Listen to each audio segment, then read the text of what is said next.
రాజకీయ చతురత, విషయాన్ని విడమర్చి చెప్పే సమర్థత, ఒక్క పిలుపుతో యావత్ జాతిని ఉత్తేజపరిచే నడత ఆయన సొంతం.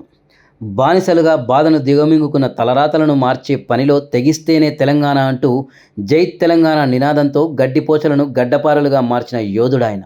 ఆయనే తెలంగాణ మాజీ ముఖ్యమంత్రి కల్వకుంట్ల చంద్రశేఖరరావు. ఈరోజు ఆ మహానాయకుడి పుట్టినరోజు. అభిమానులు ముద్దుగా పిలుచుకునే కేసీఆర్ పుట్టినరోజు వేడుకలు ఈరోజు తెలంగాణ వ్యాప్తంగా ఘనంగా జరుగుతున్నాయి. దేశ రాజకీయాల్లో తనకంటూ ఒక చరిత్ర లిఖించుకున్న ఈ ఫైర్ బ్రాండ్ అంటే ప్రతిపక్షాలకు సింహస్వప్నమే. ప్రత్యేక రాష్ట్రం తెలంగాణను అభివృద్ధి చెందిన రాష్ట్రంగా మార్చడంలో ఆయన ముందుచూపు, దూరదృష్టి ఎంతగానో కీలకంగా మారింది. అలాంటి ప్రజానాయకుడి జన్మదినం సందర్భంగా ఫిబ్రవరి 17వ తేదీన ఆయన అభిమానులు, రాష్ట్ర ప్రజలు, పార్టీ శ్రేణులు, శ్రేయోభిలాషులు ఓ పండుగలా జరుపుకుంటారు. కేసీఆర్ సొంతూరు మెదక్ జిల్లాలోని చింతమడక గ్రామం. 1954 ఫిబ్రవరి 17న రాఘవరావు వెంకటమ్మ దంపతులకు జన్మించాడు. చంద్రశేఖరరావు కుటుంబం ఎగువమానేరు డ్యాం నిర్మాణంలో భూమి కోల్పోయి చింతమడక గ్రామానికి వచ్చి స్థిరపడింది. దీంతో చిన్నతనంలో మధ్యతరగతి జీవితాన్ని అనుభవించాడు. సిద్దిపేట డిగ్రీ కళాశాలలో చరిత్ర, రాజనీతి శాస్త్రం, తెలుగు సాహిత్యం సబ్జెక్టులుగా BA పూర్తి చేశారు. ఆ తర్వాత ఉస్మానియా విశ్వవిద్యాలయంలో MA తెలుగు సాహిత్యం చదివారు. 1969 ఏప్రిల్ 23న శోభను కేసీఆర్ పెళ్లి చేసుకున్నారు.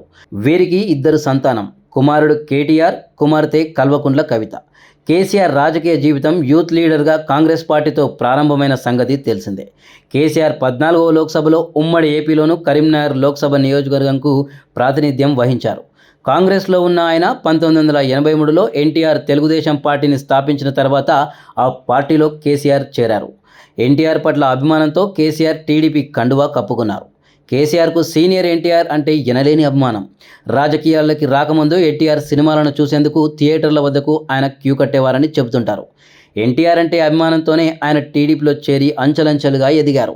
2001వ సంవత్సరం వరకు ఆయన TDPలోనే ఉన్నారు. అనంతరం తెలుగుదేశం పార్టీకి రాజీనామా చేసి తెలంగాణ రాష్ట్ర సమితిని పార్టీని స్థాపించారు. 2004 సంవత్సరంలో జరిగిన ఎన్నికల్లో భారత జాతీయ కాంగ్రెస్తో కలిసి పోటీ చేశారు. 5 లోక్సభ స్థానాలను దక్కించుకున్నారు. ఆ తర్వాత 2004 నుండి 2006 వరకు కేంద్ర ప్రభుత్వంలో మంత్రిగా పనిచేశారు. 15వ లోక్సభలో మహబూబ్నగర్ నియోజకవర్గం నుండి విజయం సాధించారు. అయితే తర్వాతి కాలంలో UPA నుండి బయటకు వచ్చారు.